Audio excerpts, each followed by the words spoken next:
Il y avait un esprit, que je sais désormais être un démon, sur mon corps qui me comprimait et me retenait. Je me souviens qu'une infirmière est venue vers moi, juste horrifiée. Elle a dit quelque chose comme « Comment vous êtes-vous réveillé? On vous a donné tellement de somnifères. » Et cette porte a été fermée. Et immédiatement, j'ai commencé à vibrer. Ces choses sont remontées à la surface et ça s'est juste intensifié. J'étais en train de rouler sur le sol comme un serpent sifflant. Tous ces différents démons sortaient.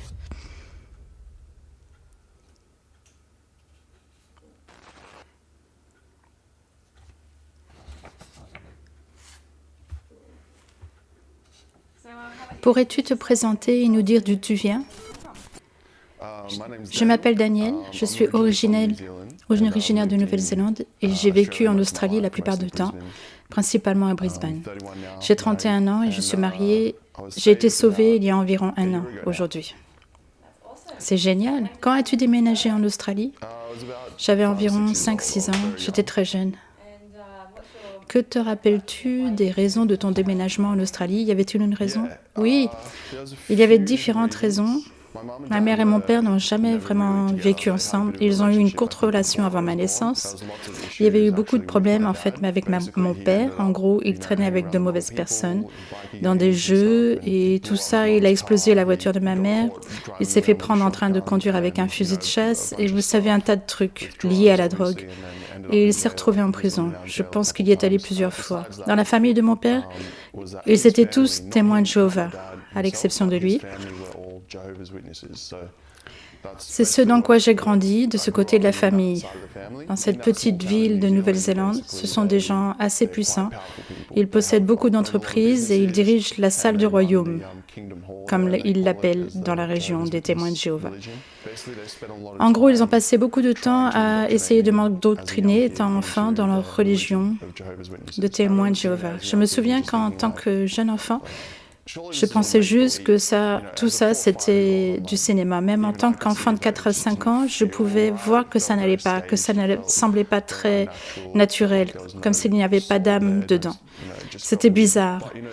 Mais vous savez, c'était ma famille, donc en quelque sorte, je faisais avec. Ils étaient très agréables avec moi, presque trop gentils. Je pense qu'ils essayaient de m'endoctriner, de me faire entrer dans la religion, parce que les témoins de Jéhovah est une religion très fermée. Et si vous n'êtes pas dedans, vous n'êtes pas vraiment censé interagir avec eux. Ma mère était contre tout ça. Vous savez, ma mère avait en fait été adoptée. Et ses parents, qui l'ont élevée, étaient du Royaume-Uni à l'origine. Ils étaient donc encore un peu de la vieille école, sous peut-être l'influence du catholisme anglican. Mais je ne dirais pas qu'ils étaient très religieux. Je sais que ma grand-mère allait à l'église de temps en temps. Je n'en sais pas trop à ce sujet, mais je sais qu'elle a pratiqué des trucs de sorcellerie avec des cristaux, appeler les esprits pour savoir où aller. Je sais que ma mère a été élevée en apprenant beaucoup de ces trucs d'elle. Donc fondamentalement, ma mère n'était pas religieuse, elle était plutôt du type sorcellerie New Age depuis jeune. Il n'y avait pas de compatibilité entre la famille de ma mère et celle de mon père. C'était toujours un problème. Et il y a quelques fois où la famille de mon père a essayé de me kidnapper ou simplement de m'éloigner de ma mère. Cela venait très inconfortable pour ma mère à l'époque, donc comme sa mère venait de décéder et que la famille de mon père avait essayé de me voler, elle a décidé « nous allons à Brisbane ». Nous n'en avons pas vraiment parlé à qui que ce soit.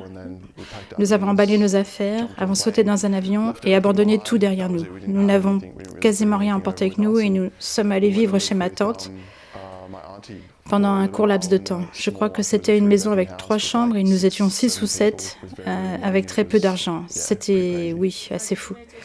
Donc ta mère a décidé de s'échapper, je suppose à cause de la religion, de ta famille et ce qu'elle était. Quand tu y es arrivé ici, dis-nous un peu comment tu as grandi en tant qu'enfant et à ce stade, quelle était ton opinion sur qui était Jésus? C'était vraiment difficile pour moi de me faire des amis et je me souviens juste que les premières années ont été une grande lutte car personne ne voulait vraiment rester avec moi ou être mon ami. J'ai des souvenirs à l'école de ce que Jésus est et ce dont il s'agit. Du côté de ma famille, des témoins de Jéhovah, ils en parlent, mais dans leur religion, ils ne croient pas qu'il est le Fils de Dieu. Je ne savais alors pas grand-chose. Je savais à propos de l'arche de Noé et d'Adam et Ève et les classiques, quoi. En grandissant, notre école organisait des pièces de théâtre de Noël et nous avions l'habitude d'aller aux lumières et au choral. Et je me souviens qu'en tant que jeune enfant, j'adorais les chorales. Et cela fait partie des meilleurs souvenirs que j'ai avec ma mère en tant que jeune enfant. On s'asseyait sur la colline et tout le monde était alors assis sur l'herbe et nous écoutions la chorale. Et il nous racontait un peu l'histoire de Jésus et il jouait une pièce de théâtre concernant la naissance de Jésus ou d'autres choses comme ça. Ça fait partie des moments les plus chaleureux de ma vie. Ce n'est peut-être pas très précis par rapport à ce qui s'est vraiment passé avec Jésus, mais c'était déjà ça. Spécialement depuis que je suis sauvée, je regarde en arrière sur ces moments et je réalise qu'ils étaient les premiers moments où Dieu commençait vraiment à me tendre la main et essayait de me montrer qui était Jésus. Avec l'expérience que tu as eue étant enfant et ayant reçu une forme d'éducation religieuse, comment diriez-vous que votre éducation vous a façonné en tant que personne grandissant et allant peut-être au lycée? Ma mère était une mère célibataire avec 2 ou 3 emplois à la fois. Je la bénis d'avoir fait ça. Mais de ce fait, depuis très jeune, ma sœur et moi étions laissés seuls à la maison assez régulièrement. Et j'ai dû grandir assez vite et apprendre très jeune à cuisiner. La culture japonaise avait commencé à m'imprégner. Je regardais des dessins animés en prenant mon petit déjeuner avant d'aller à l'école. J'ai commencé à apprendre le japonais à l'école. J'ai pris beaucoup de ça. Et car je n'allais pas vraiment à l'église, ni rien qui y ressemble, et je n'avais aucun fondement religieux. À l'école, ils ont commencé à proposer des cours d'éducation religieuse et pour une raison que j'ignore, je ne voulais pas y assister. J'ai donc demandé à ma mère de me faire un mot d'excuse pour être dispensée de cette classe à l'âge de 10-11 ans. J'étais l'une des seules personnes à ne pas y aller. Je suppose qu'en y repensant à mes souvenirs d'enfance et les témoins de Jéhovah, j'avais comme décidé que je ne voulais pas être intégrée dans une religion. Je ne voulais pas participer à ça. Mais j'ai par contre été toujours une personne spirituelle. La culture japonaise a eu un peu d'influence sur moi, comme je l'ai dit, et il y a beaucoup de spiritualité dans cette culture, fortement inspirée par leur religion shintoïste qui prône qu'il y a des esprits partout et qu'ils peuvent se lier d'amitié avec vous, et ils donnent beaucoup de reconnaissance à ces esprits. Ils pensent qu'ils peuvent être vos amis, que vous pouvez vous lier avec votre ennemi dans la culture japonaise et ce genre de choses. J'avais beaucoup d'imagination, j'étais très timide et j'avais peu d'amis. Je passais beaucoup de temps à jouer seule. Je prétendais avoir des pouvoirs magiques et j'ai eu des idées comme de la sorcellerie et tout ça, car beaucoup de séries et de jeux vidéo auxquels je jouais étaient influencés fortement par la magie. J'ai commencé à imaginer ce que serait ma vie si la magie était réelle et j'ai cherché comment je pourrais l'embrasser. Cela a en fait invité beaucoup d'expériences spirituelles dans ma vie depuis un âge jeune et c'était plutôt effrayant. Je me souviens qu'il y a eu une sorte de point de bascule, peut-être vers 11 ans, où j'avais des cauchemars vraiment très intenses, régulièrement. Cela me déprimait et je dormais très peu.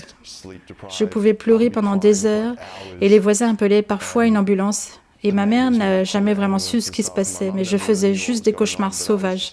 Et j'avais peur de choses qui n'étaient tout simplement pas là, et beaucoup d'adultes pensent « Oh, c'est normal pour un enfant ». Mais les miens étaient vraiment extrêmes.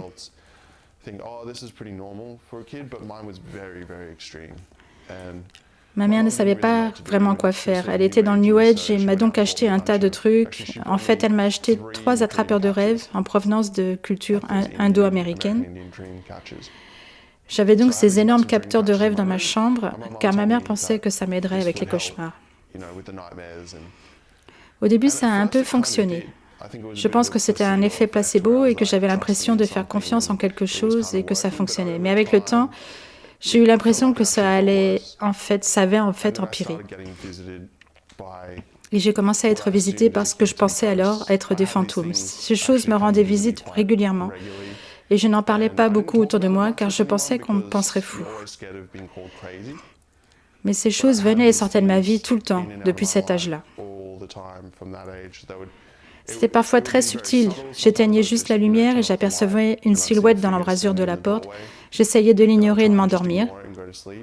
Parfois, elle interagissait avec moi, surtout quand j'étais jeune, d'une manière presque sexuellement abusive.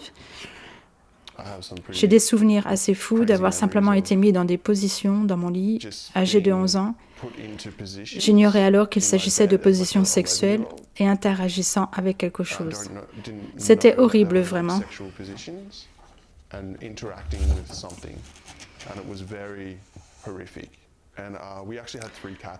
À l'époque, nous avions 3 chats. J'amenais les chats dans ma chambre car j'avais l'impression qu'ils m'aidaient à traverser ça et m'aidaient à me distraire de ces choses qui étaient présentes.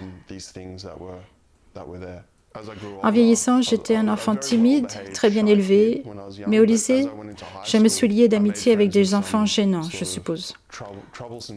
Nous étions tous un peu des parias.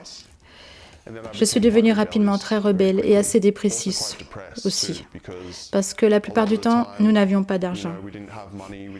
Je n'avais pas grand-chose et j'ai en quelque sorte beaucoup blâmé ma mère pour ça, de ne pas avoir eu plus de succès, de ne pas avoir choisi le bon chemin ou quoi que ce soit, mais évidemment, ce n'était pas de sa faute.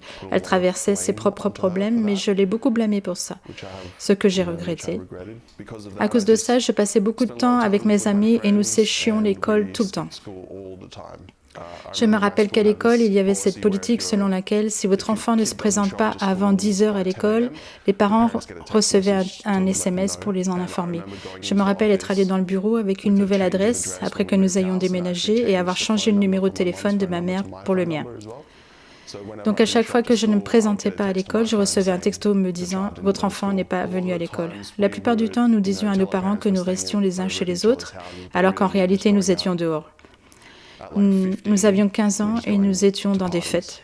Nous allions à de très grandes fêtes à 15 ans, dans des endroits où définitivement nous n'aurions pas dû être. Il y avait dans ces fêtes beaucoup de personnes plus âgées, beaucoup d'alcool et nous avons commencé à boire vers 14-15 ans. J'ai perdu ma virginité à 14 ans et dans ces fêtes, il y avait beaucoup d'alcool et de sexe. Aucun de nous ne se droguait à cette époque, mais nous buvions beaucoup d'alcool. Il y avait beaucoup de personnes de mauvaise influence parmi celles que nous rencontrions. Plus tard, quand j'étais adolescent, ma mère est devenue bouddhiste. Elle est allée dans un temple bouddhiste chinois et j'ai commencé à faire du bénévolat là-bas et elle a prêté serment. Elle a également amené ma sœur qui a également fait serment. Elles sont devenues des adoratrices dans ce temple bouddhiste. Elles ont, je suppose, essayé de me mettre ça et me mettre dedans, mais je n'étais pas intéressée, mais j'aimais le mysticisme et la spiritualité qu'il y a derrière. Alors elles me donnaient des porte-bonheur et des pièces du temple et moi je mettais ça sur moi pour la bonne chance et je ne savais pas vraiment ce que ça voulait dire, mais j'étais juste comme « Oh, c'est cool, c'est intéressant ». J'ai commencé alors à avoir plus d'attaques spirituelles à partir de là. J'ai commencé à avoir des paralysies du sommeil. Ceux qui savent ce que c'est savent que c'est très intense. Normalement, vous êtes endormi et moi, je faisais habituellement des cauchemars. Ensuite, je me réveillais. Mon esprit se réveillait, mais mon corps dormait encore. Vous ne pouvez alors pas bouger du tout et vous êtes coincé dans votre corps, éveillé complètement, mais sans pouvoir bouger. Il y avait un esprit que je sais désormais être un démon sur mon corps, me comprimant et me tenant, et j'avais différentes expériences de différents types de démons qui venaient me faire ça. C'était extrêmement terrifiant, peut-être la chose la plus effrayante que vous pourriez probablement expérimenter. Je sais qu'il y a des gens à qui c'est arrivé une fois ou deux, mais pour moi, c'était en fait assez régulier, plusieurs fois par an. À cause de ces expériences, j'ai développé de l'insomnie. Je ne pouvais donc pas dormir du tout à ce stade. J'étais devenue extrêmement rebelle, j'étais un enfant vraiment déprimé, je ne croyais en rien. Et j'étais constamment hantée par ces choses. J'étais vraiment dans un sale état.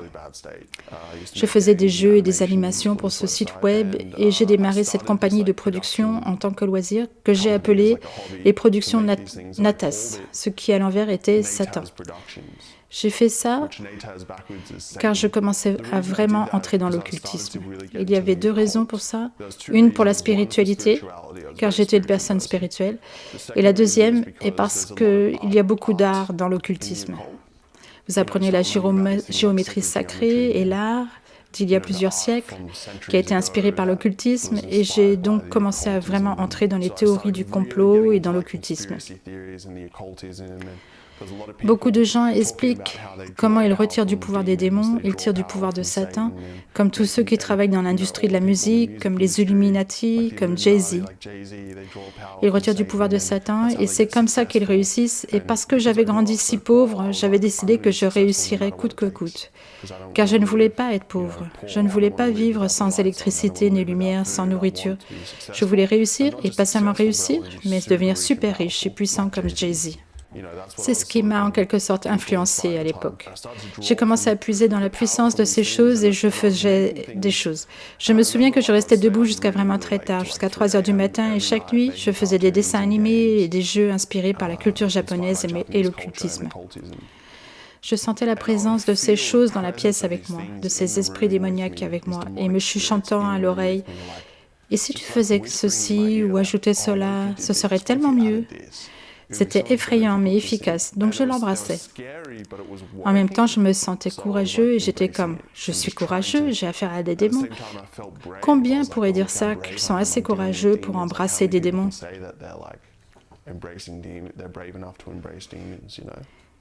Et j'ai vu comment ils vous ont.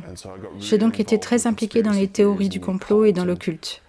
Et en fait, c'était bizarre, c'est un peu ironique parce que je détestais les gens qui avaient du succès, comme les politiciens. Et comme si je n'avais pas accès à ce succès, je me demandais comment l'obtenir, mais je les détestais en même temps d'avoir réussi, donc c'était un peu ironique. J'étais très impliquée dans les médias, je faisais de la musique, des vidéos et animations de jeux vidéo, en liant cela à ma spiritualité. J'ai commencé à travailler pour une société de vente. À l'époque, j'avais environ 18 ans. Je faisais du porte-à-porte et j'étais uniquement payée à la commission. Donc, vous ne gagnez de l'argent que si vous vendez. C'était très intense et je ne gagnais pas grand-chose. À ce stade, j'étais très ancrée dans la spiritualité. Jésus n'était rien dans ma vie, ni aucune religion que ce soit. À ce moment-là, j'étais devenue très anti-religieux et je ne voulais rien avoir à faire avec ça. Aucun Jésus, aucune église, rien de tout ça. Donc je faisais ce boulot de vente et puis on m'a changé de poste et je faisais, vous savez, de la vente en magasin. J'ai rencontré cette fille et nous avons commencé à sortir ensemble assez rapidement. Je travaillais avec elle. Nous avons emménagé ensemble dans une maison en colocation. Cela ne faisait que quelques mois que nous y étions et j'ai découvert qu'elle me trompait. À cette époque, j'avais pensé que j'allais l'épouser. J'étais tellement trompée, je pensais que j'allais l'épouser, cette fille, et j'étais aussi très déprimée. Elle a déménagé et je ne savais pas quoi faire. J'étais vraiment super déprimée. Et c'est là, en fait, que pour la première fois, j'ai essayé de me suicider. J'ai bu toute une bouteille de vodka et j'ai avalé un tas de pilules. Je ne savais même pas ce que la moitié d'entre elles étaient. J'ai ramassé un tas de pilules, j'ai simplement avalé et je me suis enfermée dans la pièce. Ensuite, je me suis réveillée quand l'ambulance arrivait. Les ambulanciers me parlaient. Je ne comprenais pas vraiment ce qu'ils disaient. Je me souviens qu'un d'entre eux m'a dit que je faisais semblant et je me disais... Je ne fais vraiment pas semblant. Et puis, c'était le trou noir. Je me suis retrouvée à l'hôpital. Je me suis donc réveillée à l'hôpital et je me suis retrouvée dans cette chambre privée. J'avais une intraveineuse, une aiguille dans le bras, et des tubes dans la gorge et dans le nez. J'avais des diodes collées partout sur le corps. Je me souviens de m'être réveillée en pensant « Oh, je dois enlever tout ça, une situation horrible ». J'ai retiré l'aiguille de mon bras et le sang a commencé à couler partout. Alors j'ai retiré le tube de mon nez qui descendait jusqu'en bas dans ma poitrine. C'était comme un film d'horreur. Je saignais de partout et je tirais sur ces trucs. J'avais une de ces blouses d'hôpital et j'ai ouvert la porte et je suis sortie.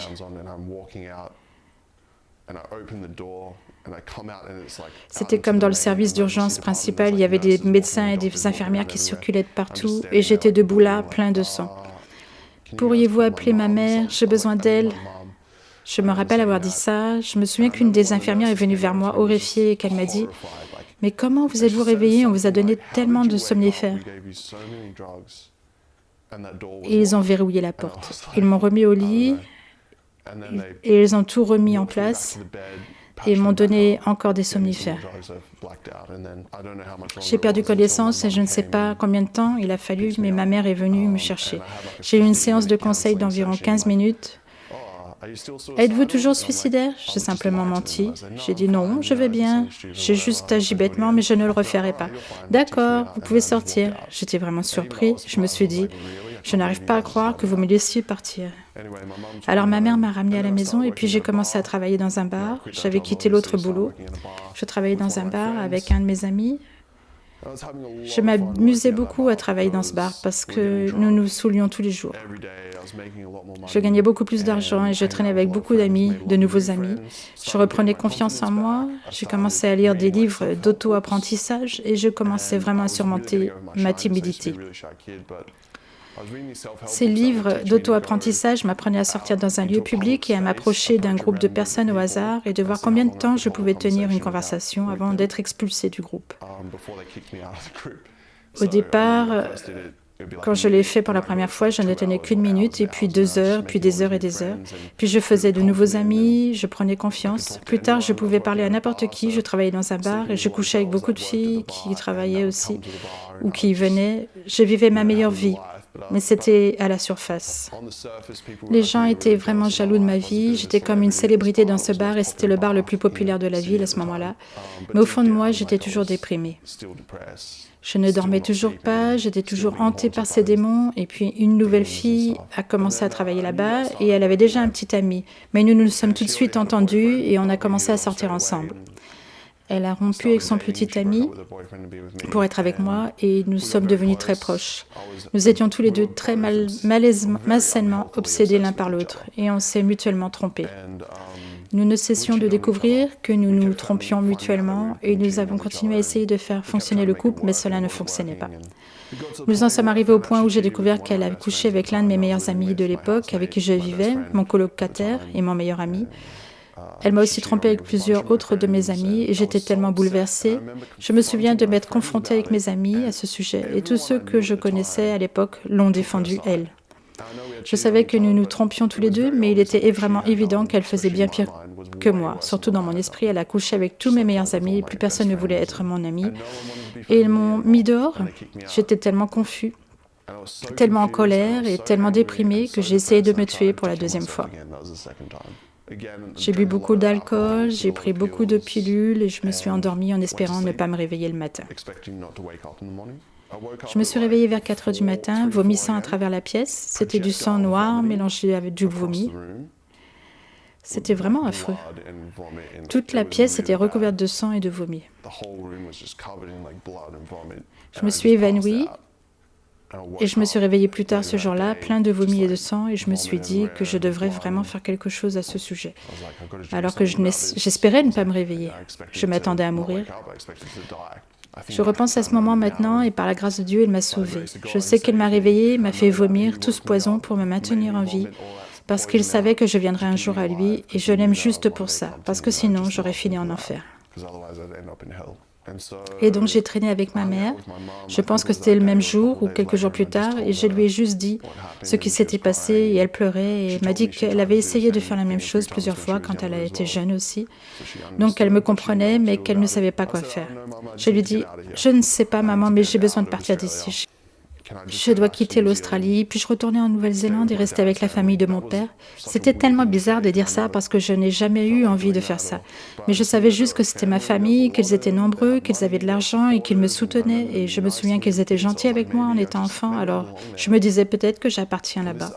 Et évidemment, ça a bouleversé ma mère, sachant qu'ils avaient essayé de me kidnapper par le passé, mais elle a dit « Si ça peut t'empêcher de te suicider, alors oui. Je vais les contacter et tu peux y aller. Et rester avec eux et voir comment ça va. » J'ai dit au revoir à ma mère et à ma sœur à l'aéroport. Elles pleuraient toutes les deux. Je suis allée là-bas et je suis restée avec eux. Comme ils étaient témoins de Jéhovah, ils essayaient de profiter de l'occasion. Ils n'ont pas essayé de me forcer, mais de lentement m'endoctriner à nouveau. Je pense que j'ai fêté mon 21e anniversaire là-bas en fait, donc j'avais 20 ans. Ils ne croient pas aux anniversaires ou quoi que ce soit, mais mes cousins m'ont emmené boire ce soir-là. Je travaillais dans ce bar et j'ai recommencé à sortir avec l'une des filles du bar, comme si je n'avais pas encore appris mes leçons. C'est juste la même erreur encore et encore, mais cela n'a pas duré longtemps, peut-être 2 mois environ, et elle a commencé à sortir avec quelqu'un d'autre sans me le dire. Et puis elle s'est simplement arrêtée de me parler et donc j'ai recommencé à déprimer. Je suis retournée dans ma famille et ils m'ennuyaient juste parce qu'ils essayaient de me faire passer l'idée de leur religion. Et ils se fâchaient contre moi parce que je faisais toutes ces choses qu'ils n'approuvaient pas. Je jurais, je buvais, j'avais des relations sexuelles. Donc j'ai commencé à me sentir vraiment mal à l'aise d'y retourner. J'étais en Nouvelle-Zélande depuis quelques mois et puis je me suis dit, d'accord, je rentre à la maison. Et je suis revenue et j'ai commencé à travailler dans une boîte de nuit et les choses s'amélioraient. J'ai vraiment commencé à redevenir autonome. J'ai rejoint une salle de gym, je me remettais en forme, je ne travaillais pas beaucoup. Seulement quelques jours par semaine, je travaillais dans le bar à cocktail et je faisais tous les trucs de jonglage et tout ça et j'attirais beaucoup de filles aussi. J'ai recommencé à coucher beaucoup et je faisais mes trucs médiatiques à côté. Je faisais des dessins animés et des vidéos de jeux à nouveau. J'étais probablement le plus heureux que je ne l'avais jamais été à ce moment-là de ma vie d'adulte. J'avais probablement environ 22 ans. J'essayais juste de vivre une vie tranquille après toutes les expériences traumatisantes. Et à ce stade, j'ai commencé à fumer de l'herbe. Alors mes amis et moi allions jouer au basket l'après-midi. Puis quand le soleil se couchait, je restais au parc et commençais à fumer de l'herbe de temps en temps. Puis c'est devenu plus régulier et c'est devenu presque chaque soir. Nous sortions fumer de l'herbe et discutions de théories du complot et d'autres choses. Nous étions tous dans les théories du complot. Ces amis avaient-ils une croyance ou religion? Certains d'entre eux, oui, certains venaient de la Serbie et étaient orthodoxes. Donc de temps en temps, ils parlaient de Jésus et de Dieu. Ceux qu'ils croyaient à moitié, cela faisait partie de leur culture, alors ils en parlaient. L'un des frères aînés de mon ami, on pourrait dire qu'il y croyait vraiment. Alors quand nous parlions de conspiration, de temps en temps, il évoquait Dieu et Jésus et je disais « Oh non, je préfère qu'on parle de conspiration ». Mais il évoquait toujours Dieu et Jésus et je m'accroche à ces moments et je me rends compte maintenant que c'était Dieu, évidemment, qui essayait de me toucher à nouveau. Je me souviens leur avoir dit « Je ne ressens aucun lien avec Dieu. Pour moi, il n'y a rien là-haut. » Oui, la science était définitivement devenue ma religion. Je n'aurais pas admis ça à l'époque, mais évidemment, avec le recul, c'était le cas. J'ai commencé à m'intéresser vraiment à la mécanique quantique et à la physique quantique, les particules quantiques, les quartz et tout, et la théorie des cordes. Et j'étais prêt à passer des heures et des heures et des heures tous les soirs, après avoir fumé de l'herbe, juste à lire et à regarder des vidéos YouTube. Et je me souviens avoir pensé que je n'irais jamais à l'université. Je ne voyais pas pourquoi je ferais ça. C'était tellement intéressant que je voulais juste en savoir plus et ensuite trouver d'autres personnes et commencer à en parler. Je commençais à devenir un peu anxieux. Je dois faire quelque chose de ma vie et j'ai commencé à postuler pour des emplois de vente. J'ai finalement obtenu un emploi dans la vente, dans l'une des plus grandes entreprises de technologie au monde. Et après 6 mois, le directeur m'a dit « Hey, vous m'avez vraiment impressionné. Que diriez-vous d'emménager à Melbourne et de quitter Brisbane ? Nous pourrions vous installer un bureau et je vais vous promouvoir au poste de directeur national des ventes. » J'ai pensé « C'est génial, je pourrais certainement le faire. » J'ai conduit jusqu'à Melbourne. Je me souviens que mes colocataires fumaient également de l'herbe là-bas, alors j'ai continué. J'avais pensé arrêter l'herbe une fois à Melbourne, mais comme mes colocataires en fumaient, alors j'ai continué. Et puis j'ai rencontré une fille là-bas, sur un site de rencontre. Elle avait l'air très cool, elle était pom-pom girl professionnelle, mais j'étais sur le point d'en avoir fait le tour à l'époque et mon patron est venu me dire « Nous sommes vraiment satisfaits de comment tu te débrouilles. Tu voudrais pas aller à Sydney ? Nous te ferons monter en grade dans l'entreprise. » J'ai dit « Ouais, d'accord. » Et pas longtemps après que j'ai emménagé à Sydney, le travail que je faisais pour cette entreprise a commencé à chuter.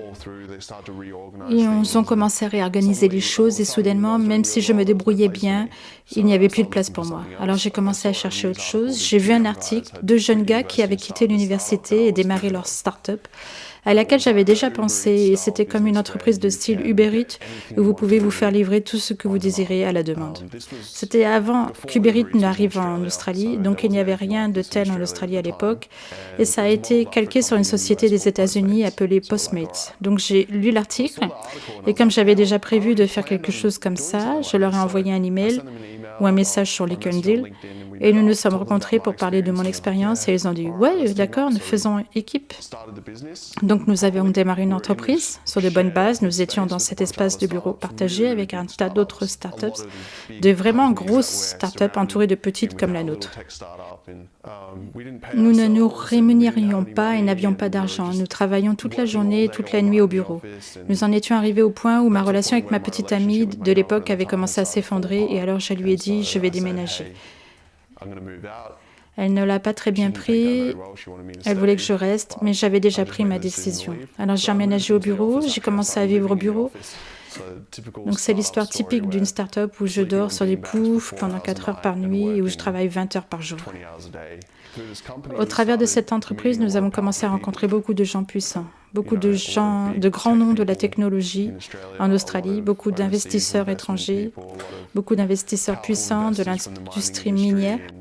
Les gens voulaient nous donner de l'argent et nous étions en concurrence pour gagner de l'argent d'investissement et nous rencontrions beaucoup de gens presque puissants, des riches avec des dizaines de millions, des centaines de millions de dollars. Quand vous avez lancé cette entreprise, vous avez commencé à vous impliquer avec des gens puissants. À ce moment, réalisiez-vous ce que ça représentait? Car je sais que vous étiez dans beaucoup de théories du complot. Quelle était votre opinion à ce moment-là de tout ça, avec ce club essentiellement? Je me souviens qu'avant de démarrer ma start-up, j'avais déjà fait une pause quant à toutes les théories du complot parce que j'étais tellement concentrée sur le travail, j'ai commencé à penser que peut-être que rien de tout ça n'était réel et donc j'ai en quelque sorte fait une pause. Mais quand j'ai commencé à rencontrer ces gens, j'ai commencé à réaliser que beaucoup de ce dont ils parlaient et beaucoup de théories du complot étaient en fait réelles. Et à ce moment-là, c'était assez courant de sortir boire avec ces gens, de prendre de la cocaïne avec ces gens, beaucoup de drogue. Nous prenions beaucoup de drogue. Nous étions assis au bureau jusqu'à tard dans la nuit à travailler et puis un investisseur arrivait avec quelques sacs de cocaïne et nous prenions simplement des lignes de coke sur le bureau. La situation très gaufrée de Wall Street faisait venir des filles avec qui nous couchions au bureau et le style de vie complètement fou des loups de Wall Street de l'époque. Puis cela a commencé à nuire à l'entreprise et nous en sommes arrivés au point où nous profitions simplement de la vie au lieu de travailler. Nous avons réalisé à un moment donné que l'entreprise n'allait pas pouvoir tenir après environ 2 ans et demi parce qu'il était très difficile de réunir les fonds nécessaires à ce type d'activité en Australie et même à proximité de l'Australie. Puis à ce stade, de nombreux concurrents à gros milliards de dollars ont commencé à arriver. Uber Eats et toutes les autres entreprises sont arrivées dans la livraison. Nous ne pouvions tout simplement pas faire face à cette concurrence. Donc on a fini par fermer l'entreprise. Mais en attendant, nous allions dans des clubs secrets, des événements secrets. Je parle d'événements vraiment secrets. Quand vous arriviez dans ce bâtiment et qu'ensuite vous montiez dans l'ascenseur et puis vous descendiez ce couloir sombre et puis vous frappiez sur un mur et quelqu'un venait vous ouvrir. Je sais qu'il y a beaucoup de clubs secrets qui font ça comme une sorte de nouveauté, mais le genre d'endroit où nous allions était comme la version légitime de ça. Il s'y trouvait des gens très puissants, des politiciens, des célébrités. Ils aimaient le jeu, il y avait des bains à remous à l'intérieur et des hôtesses qui allaient vous chercher tout ce que vous demandiez, comme de la drogue, des vêtements, tout ce que vous vouliez. C'est là que les gens avaient leurs conversations secrètes, vous savez, les discussions d'affaires.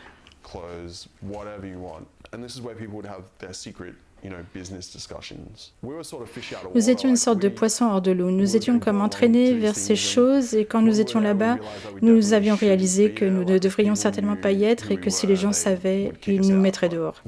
Mais nous avons commencé à nous lier d'amitié avec les hôtesses et les gens qui travaillaient là-bas. Du coup, bien que nous ne venions pas en tant qu'invités, car désormais nous avions mis fin à ces relations avec ces gens puissants, nous avons continué à aller au club parce qu'on y connaissait tout le monde et que nous savions comment y entrer.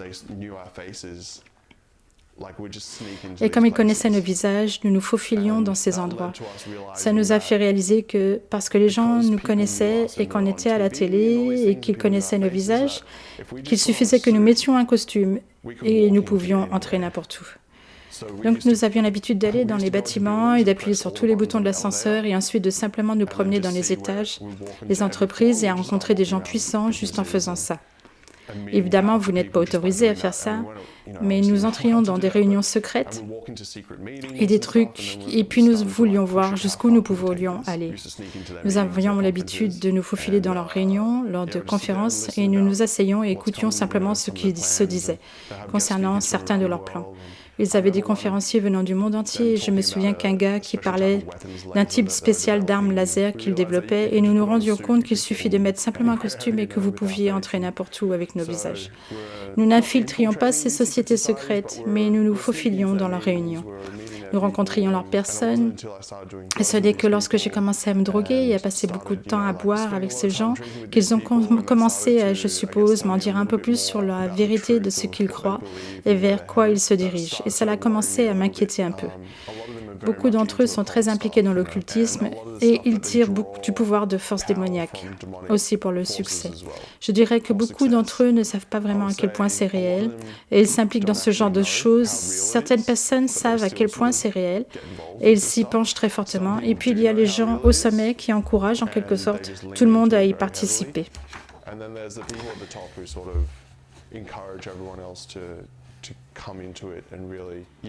Et vraiment, oui, à faire grandir le genre de culte qui vient avec ça, tout en haut de l'échelle du succès. Donc c'était presque comme une bonne chose pour moi à ce moment-là, car ça m'a rappelé l'époque où j'invoquais vraiment ces choses, quand je faisais des animations et des trucs, et comment ça fonctionnait. Donc ça m'a en quelque sorte ramené là-dedans. Beaucoup de ces gens s'étaient en quelque sorte révélés et m'avaient confié des choses qu'ils n'auraient pas dû me dire à propos d'où allait le monde. C'était en 2016. Donc en 2016-2017, ils me parlaient de choses qui allaient se passer bientôt, qu'il allait y avoir un grand événement, qu'il allait y avoir des pénuries alimentaires, des guerres civiles. Beaucoup de choses qu'il me disait alors se passent maintenant. Parce que j'avais une vision d'ensemble, je pouvais le voir se dérouler au fur et à mesure que cela se passait. J'ai essayé d'avertir beaucoup de monde, mais ils n'ont tout simplement pas compris parce que les gens vivent en quelque sorte dans leur propre monde et ils n'avaient pas vraiment cette vision d'ensemble et personne ne voulait vraiment croire ce que j'avais à dire. Mais maintenant, nous sommes bien au milieu de tout ça. C'est ce qui se passe maintenant. J'ai commencé à travailler dans différentes grandes entreprises technologiques que vous connaissez tous, la société de voitures électriques la plus célèbre au monde, la plus grande entreprise en ligne de technologie du détail au monde, et j'obtenais beaucoup de succès à l'époque. Je gagnais beaucoup d'argent en faisant ces choses que personne d'autre de mon âge ne faisait.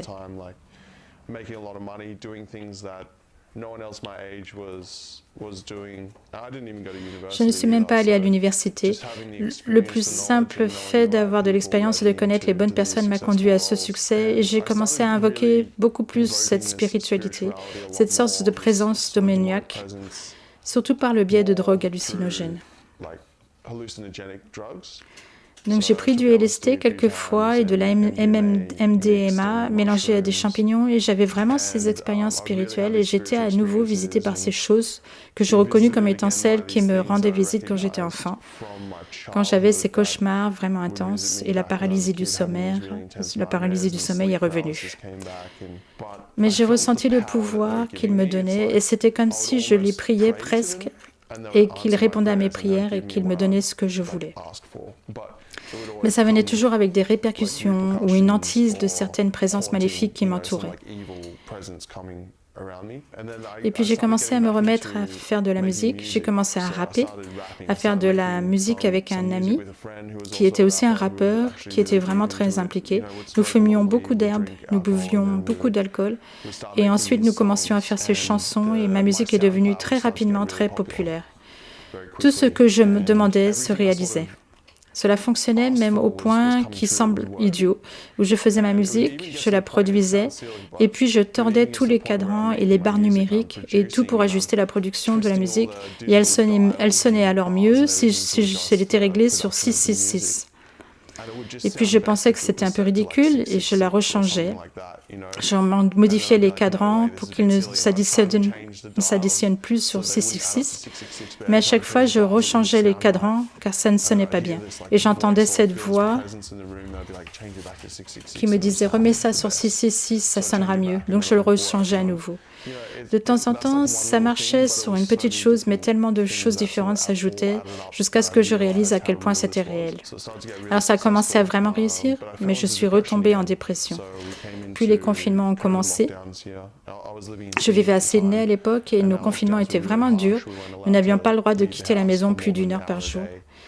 Donc j'étais seule dans mon appartement, j'avais tout ce que je voulais, tout ce que j'avais voulu avoir, de l'argent, je possédais tout ce que je voulais et j'avais du succès, de plus en plus de succès chaque jour, mais j'ai commencé à penser à l'occultisme et je repensais à Jay-Z et à la façon dont tu vends ton âme au diable. J'ai toujours cru que c'était métaphorique, mais qu'il y avait une part de vérité en ça. Et puis maintenant que j'étais impliquée avec ces esprits démoniaques, j'en suis venue réaliser, non, c'est en fait réel. Et l'une des choses qu'ils font, ces esprits démoniaques, c'est qu'ils vous incitent constamment à penser, oui, continuez à puiser du pouvoir de nous. Nous ne sommes pas si mauvais. Ce que tu fais n'est pas si mauvais. Et nous ne sommes pas les démons de la Bible. La réalité a été déformée. Et c'est cool d'être avec nous. Nous sommes mal compris. Cela vous permet de rester comme « Oh d'accord, ce n'est pas si mal, ce n'est pas si mal ». Surtout que dans la culture japonaise, puisque vous pouvez vous lier d'amitié avec eux. Mais j'ai commencé à réaliser que plus j'avançais dans ces choses, plus la présence que je pouvais ressentir était sombre et maléfique. Donc vous vous êtes retrouvés confinés, assez isolés.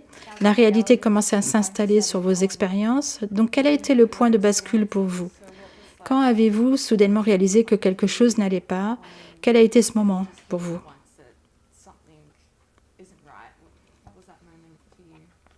J'ai commencé à regarder où allait le monde en ligne et à faire des recherches sur les choses qui se passent. Certaines des choses qui se passent dans le monde sont vraiment bizarres. Il y a beaucoup de tremblements de terre et d'autres choses et j'essayais de comprendre ce qui se passait. Dans la section des commentaires, beaucoup de gens disent « C'est la fin des temps, Jésus revient bientôt, assurez-vous de vous repentir. » Et blablabla.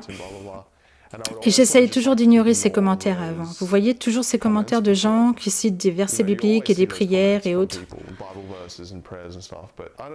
Je ne sais pas, je suppose que tout ce qui se passait, le fait que je sois seule et déprimée, et que le monde était fou, a fait que j'ai décidé de prêter attention à ces commentaires. J'ai commencé à les lire et cela a planté une graine, je suppose. Je n'y ai pas trop réfléchi, j'ai juste commencé à lire attentivement pour la première fois et ça a planté une graine. J'étais de plus en plus déprimée, je me souviens qu'une fois, alors que je marchais dehors, sur mon heure autorisée, je ne pouvais même pas bouger mon corps. Comme si mes bras et mes jambes ne bougeaient pas alors que j'essayais de marcher. J'étais tellement déprimée. J'essayais juste de bouger et je m'arrêtais tout le temps car je ne pouvais pas vraiment bouger mon corps. Je me sentais comme un poids lourd sur moi et je m'étais déjà promis que je n'essaierais plus jamais de me tuer, plus jamais après les dernières fois. Mais ces pensées sont revenues pour la première fois depuis je ne sais pas combien de temps, 5 ou 6 ans peut-être. Ces pensées sont revenues et moi je pensais comme... Je me suis promis que je ne ferais plus jamais ça, mais j'ai l'impression que peut-être je devrais juste mourir. Comme si c'était juste fini. Je suis retournée dans mon appartement, j'étais toujours dans cet état. Et encore une fois, j'ai commencé à lire les commentaires sous une vidéo ou quelque chose. Et oui, juste plus de trucs sur Jésus. Et j'ai dit, ok, d'accord. Et je me suis levée, seule dans mon appartement. Je me suis levée et j'ai levé les mains au ciel. Comme si c'était réel, j'ai dit, Dieu, si tu es réel, montre-moi juste, s'il te plaît. J'ai besoin de toi maintenant. Montre-moi juste, s'il te plaît. Et puis j'ai senti ce vent spirituel descendre en moi et il est descendu à travers ma tête tout le long de mon corps jusqu'à mes orteils et je suis tombée à genoux et des larmes sont venues instantanément et j'ai pleuré. C'était comme si j'avais senti Dieu pour la première fois de ma vie. Il y avait le Saint-Esprit, il m'a mis à genoux en pleurs. Et j'ai ressenti ce sentiment accablant de honte pour toutes les mauvaises choses que j'avais faites dans ma vie. Mais en même temps, cet écrasant sentiment d'amour qui venait me dire « Tout va bien maintenant. Bienvenue à la maison. Tout va bien maintenant. Je suis là. Prends ma main. Et tout ira bien. Et nous dépasserons tout ça. » Et c'était la plus belle chose que je n'ai jamais ressentie de ma vie. Et puis tout de suite après, comme un saint bouclier de lumière, de diamants dans l'esprit, m'entourait. Je ne pouvais pas le voir physiquement, mais je pouvais presque comme le voir spirituellement, comme dans mon imagination et réellement autour de moi. C'était comme ce bouclier sacré de diamants autour de moi et j'ai su instantanément que c'était la protection de Dieu pour la première fois. J'ai instantanément réalisé que toutes ces forces démoniaques ne pouvaient plus m'atteindre C'est ce que Dieu me montrait, qu'il était en train de me protéger et que l'ennemi ne m'aurait plus. Et j'étais si reconnaissant, si reconnaissant. À partir de là, a commencé mon voyage avec Dieu. Oui, c'est incroyable. Après cette expérience, qu'avez-vous fait? Quels sont les événements qui ont eu lieu ensuite, après cette expérience et après avoir senti la présence de l'Esprit Saint?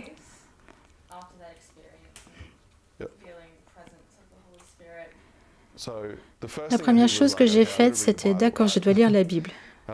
Je me suis demandé par où commencer. Je m'appelle Daniel, donc je me suis mis à lire le livre de Daniel. Je suis allé sur le net et j'ai lu le livre de Daniel et j'ai regardé des vidéos.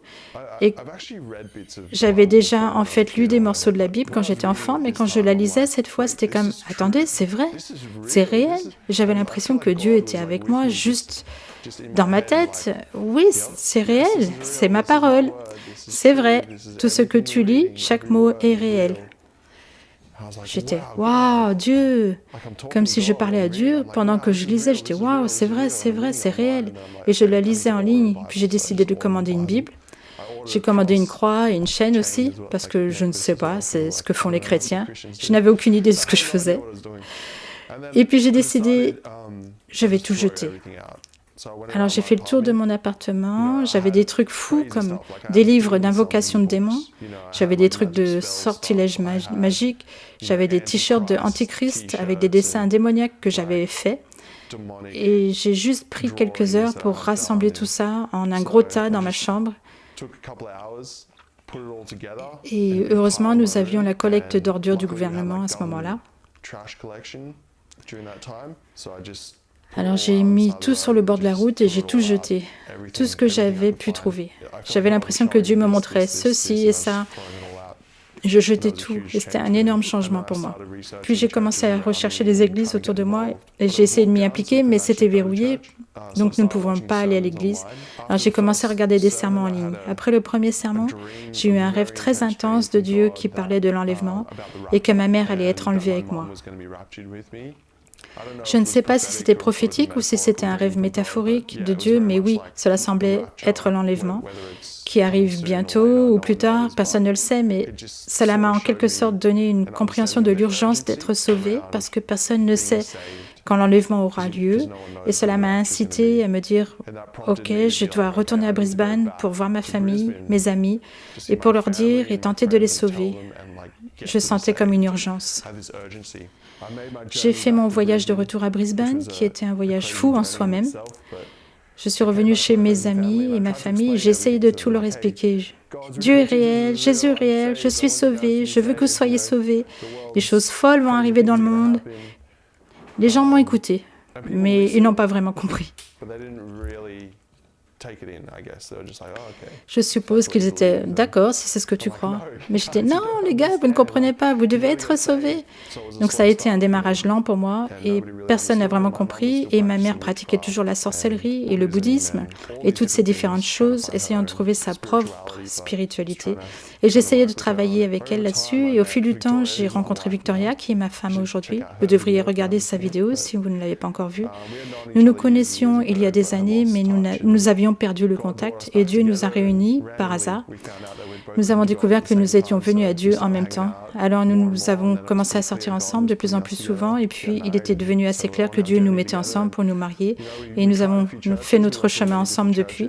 Nous avons essayé quelques églises, nous sommes allés dans de nombreuses églises différentes et rencontré beaucoup d'amis chrétiens et beaucoup de doctrines différentes, de versions, de dénominations. Et chacun pensait que c'était sa dénomination qui était dans le vrai.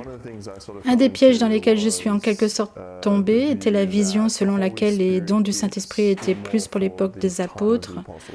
C'est quelque chose auquel j'ai cru et je savais de première main à quel point les démons étaient réels et que de chasser les démons était bien réel, mais beaucoup d'autres choses, la guérison, les langues, je n'étais tout simplement pas sûre. Il y a beaucoup de vidéos sur YouTube des deux points de vue.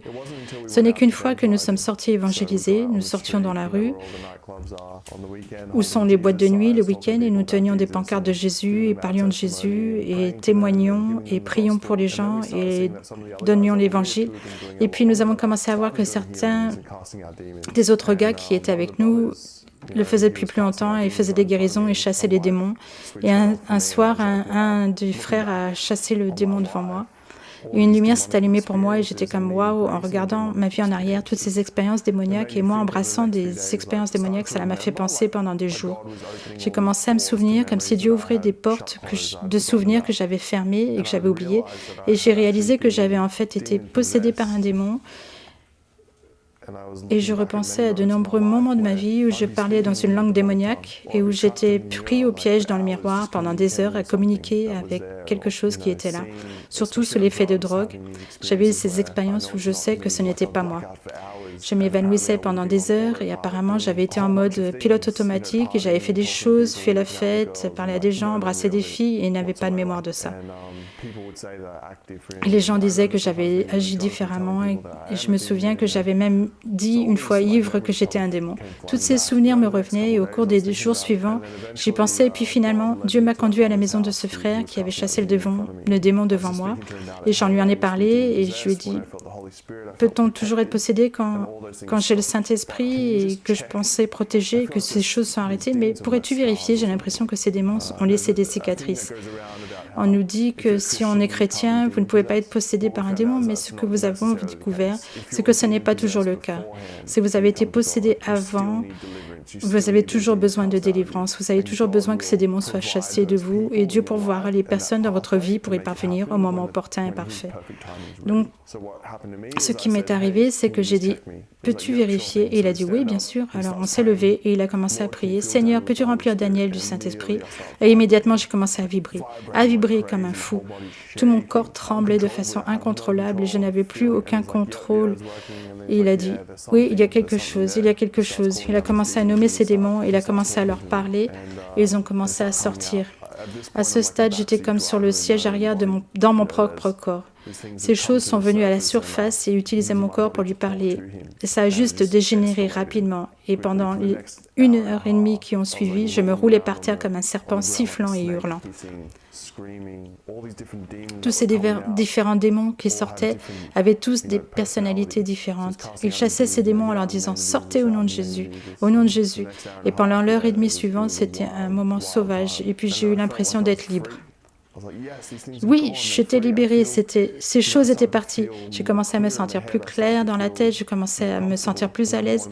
Je me souviens qu'un des démons lui a dit qu'il était là depuis que j'étais dans le ventre de ma mère. Cela montre depuis combien de temps certains de ces démons avaient été en moi. Alors je me sentais libre. Mais quelques jours plus tard, nous y sommes retournés et j'ai prié avec un autre frère et le même frère à nouveau et nous mangions et quelque chose n'allait pas. J'ai demandé, s'il vous plaît, pourriez-vous vérifier à nouveau? J'ai l'impression qu'il reste peut-être quelque chose. Alors la même chose s'est produite, nous avons encore prié et oui, ça a commencé à vibrer, le Saint-Esprit est revenu et il y avait encore quelque chose là, le grand Léviathan. Les frères étaient juste en train de jeter ces démons dehors en chassant. Heureusement, un de ses frères jeûnait. Jésus a dit que certains démons ne peuvent sortir que par la prière et le jeûne et le démon a en fait signalé ça. Comment osez-vous jeûner? Ça a pris des heures, 4 ou 5 heures pour chasser ces démons. J'ai dû me repentir de tant de choses. J'ai dû être honnête et leur dire des choses que je ne pensais jamais dire à personne. Mais heureusement, personne n'est allé trop loin. Ça a pris 5 heures et il y avait un démon qui ne voulait pas partir. Et c'est l'esprit de Satan qui s'était lié à ma personnalité avec mon âme. Et ils l'ont délié, mais c'était toujours là. Ils ne pouvaient pas s'en débarrasser. Qu'est-ce que c'était comme sentiment durant cette expérience? À quoi cela ressemblait-il? À du tourment absolu. Pour chaque démon qui sortait, je me sentais plus libre, ma température corporelle baissait, mes pensées devenaient plus rapides, mon audition devenait plus claire. Ces capteurs s'ouvraient, mais cet esprit de Satan qui restait là-dedans était lié à moi si fortement que je m'imaginais être lui, et donc c'était une expérience effrayante, parce qu'ils essayaient de le chasser et que j'avais l'impression d'être chassé de moi-même, que Daniel était chassé. C'était le truc, le mensonge qu'il disait dans ma tête pendant que cette guerre faisait rage dans ma tête. C'était une expérience terrifiante. Et ils utilisaient mon corps pour dire toutes sortes de choses et criaient, comme je l'ai dit. Ils ont toutes des personnalités différentes, donc ils ont tous des actions différentes sur nous. Ils priaient simplement en parlant en langue sur moi. C'est aussi à ce moment que j'ai réalisé que les langues sont réelles parce que les démons ne pouvaient pas supporter d'entendre parler les langues sur eux. C'était ce qu'ils détestaient tant. Pourquoi le détestait-il tant? Parce qu'il ne pouvait pas le comprendre. Je me souviens de l'esprit de Satan qui est sorti en disant « Un jour, je comprendrai ce langage. » Et j'ai répondu « Non, tu ne comprendras jamais. » Dès que quelqu'un commençait à parler en langue, c'était juste des cris et il disait « Arrêtez de parler cette langue !» en hurlant sur lui. Avant ce dernier jour de délivrance et le jour de la délivrance, à quoi cela ressemblait-il? Je louais tellement le Seigneur pour avoir mis les bonnes personnes devant moi au bon moment. Dieu a parfaitement tout mis en place et nous avons donc jeûné pendant quelques jours de plus. Et je me souviens juste d'avoir lu la Bible autant que possible. J'ai lu tous les psaumes d'un coup. J'avais l'impression que Dieu me disait de lire tous ces psaumes parce qu'ils sont vraiment édifiants. Je pouvais entendre ça. Il y avait Satan dans ma tête qui me disait « Arrête de lire, arrête de lire !» Je répondais « Non !» Et j'étais comme un fou et c'était comme un combat et je voulais lire tout d'un coup. Il m'a fallu quelques heures pour bien lire tous les psaumes. L'église où nous allons maintenant, et nous ne l'avions pas fait à l'époque, mais les frères nous disaient d'y aller pendant un moment. Et ils nous ont invités à venir et beaucoup de mes amis sont venus et beaucoup d'autres personnes à qui on avait dit de venir aider à la délivrance finale. Donc nous sommes allés à l'église et il a fallu 5 ou 6 heures pour chasser cet esprit de Satan et c'était une période folle. Mais c'était bien parce qu'il y avait beaucoup de gens là-bas que nous n'avions jamais vus avant ça et beaucoup de chrétiens. Même notre pasteur n'avait jamais chassé de démons avant. C'était une manière pour Dieu de renforcer la foi des autres sur ce qui est réel, ce qui se passe encore de nos jours, parce qu'il y a tellement de chrétiens qui n'ont jamais vu des choses comme ça avant et donc qui ne comprennent pas la gravité de tout ça. Ils ne comprennent pas que les langues, la guérison et que de chasser les démons sont des choses qui se passent encore aujourd'hui avec le Saint-Esprit. Il y a des gens qui essayent activement de le nier. Ils diront n'importe quoi. Ils diront que ça vient de démons et ça me rappelle juste ce verset où, comme les pharisiens appelaient Jésus pour avoir chassé les démons par Belzébuth et il leur a dit « Comment pourrais-je combattre les démons avec des démons? Cela n'a pas de sens. » Donc je veux vous encourager tous qui n'ont jamais vu ce genre de choses ou qui croient que ce n'était que pour les apôtres, de prier Dieu et il vous montrera. Il vous montrera dans son timing parfait que ces choses sont réelles et qu'en tant que chrétiens, nous sommes appelés à sortir et à faire ces choses et non pas à nous asseoir dans l'église et à lire la Bible toute la journée. Nous sommes appelés à sortir et à guérir, à répandre l'évangile et à chasser les démons. Ces choses sont vraiment réelles. Et les gens ont besoin d'être libérés. J'avais besoin d'être libéré. Je l'ai ressenti au moment où j'ai été complètement libéré de tout. J'ai eu cette vision d'être au paradis et que Jésus m'accueillait. Jésus n'était pas ce à quoi je m'attendais. Il n'était pas un hippie. Il a une très forte autorité bienveillante en tant que roi commandant. Et il y a tous ces autres saints là qui m'attendaient, me serrant dans leurs bras comme bienvenue, bienvenue. C'était juste une vision brève, mais ça m'a juste montré qui est vraiment Jésus et qu'il m'avait sauvé. Nous avons rencontré depuis lors beaucoup de gens qui ont besoin d'être délivrés, des gens qui manifestent ces démons et des chrétiens et d'autres personnes autour d'eux qui les bénissent, mais qui ne savent pas comment y faire face. Et donc le Seigneur a conduit ces gens vers nous et nous avons pu les aider à chasser les démons. Mais vraiment, c'est le Saint-Esprit qui travaille à travers nous. Ce n'est pas nous qui le faisons, c'est juste Dieu qui les a conduits à nous. Nous ne faisons que des actions physiques et l'Esprit Saint travaille à travers nous. Et depuis là, nous avons vu beaucoup de choses, de délivrance, de guérison. Beaucoup ont parlé en langue.